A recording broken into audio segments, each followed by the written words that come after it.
ಬೇಜಾರು ಮಾಡ್ಕೊಂಡು ಹೇಳ್ತಾ ಇದ್ದೀವಿ ಅಂತ ಹೇಳಿದ್ರು. ಇದು ಒಂದು ಮಾತು. ಹೀಗೆ ಕಾಲ ಹೊರಡ್ತು. ಒಂದು ವರ್ಷ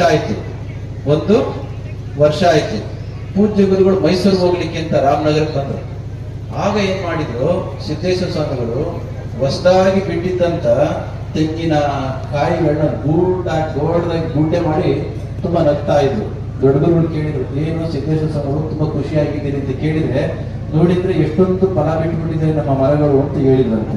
ಮತ್ತೆ ಹೋದ ವರ್ಷ ಅಳ್ತಾ ಇದ್ರಿ, ಈ ವರ್ಷ ಇಷ್ಟೊಂದು ಬಿಟ್ಬಿಡಿ ಅಂತ ನಗ್ತಾ ಇದ್ರಿ. ಮಠ ಭಕ್ತರು ಬಂದು ಕೇಳಿದಾಗ ಇಲ್ಲ ಅನ್ಬಾರ್ದು. ಅವ್ರು ಬರ್ತಾರೆ, ಅವ್ರು ಎಣ್ಣೆ ಕುಡಿತಾರೆ, ಹೋಗ್ತಾ ಇರ್ತಾರೆ ಅಂತ ಈ ಮಾತನ್ನ ಹೇಳಿದ ಮಾತಿನ ಸಂದರ್ಭದಲ್ಲಿ ಯಾಕೆ ನೆನಪು ಮಾಡ್ಕೊಂಡೆ ಅಂದ್ರೆ, ಪ್ರೀತಿ ಎಲ್ಲಿರ್ತದೋ ಅಲ್ಲಿ ಬೇಕಾದೆಲ್ಲವೂ ಕೂಡ ಮನೆಗೂ ಬರ್ತದೆ, ಮಠಕ್ಕೂ ಬರ್ತದೆ. ಪ್ರೀತಿ ಇಲ್ಲ ಅಂದ ಕಡೆ ಮನೆಗೂ ಬರೋದಿಲ್ಲ, ಮಠಕ್ಕೂ ಬರೋದಿಲ್ಲ. ಅಂತಹ ಪ್ರೀತಿ ಬರಬೇಕು ಅಂತಂದ್ರೆ ಇಂತಹ ಆಧ್ಯಾತ್ಮಿಕ ಕಾರ್ಯಕ್ರಮಗಳನ್ನು ಎಲ್ಲರೂ ಕೂಡ ಭಾಗವಹಿಸಬೇಕು. ಅದಕ್ಕಾಗಿ ಇವತ್ತು ಇಲ್ಲಿಗೆ ಬಂದದ್ದಕ್ಕೆ ತುಂಬಾ ಸಂತೋಷ ಆಗಿದೆ.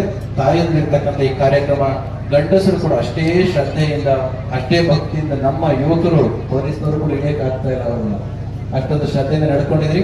ಆಧುನಿಕತೆಯ ವಿಜ್ಞಾನದಲ್ಲಿ ಎರಡನ್ನೂ ಕೂಡ ಮೇಳೈಸಿಕೊಂಡು ನಮ್ಮ ಬದುಕನ್ನ ಚಂದ ಮಾಡಿಸ್ಕೊಳ್ಳೋಣ.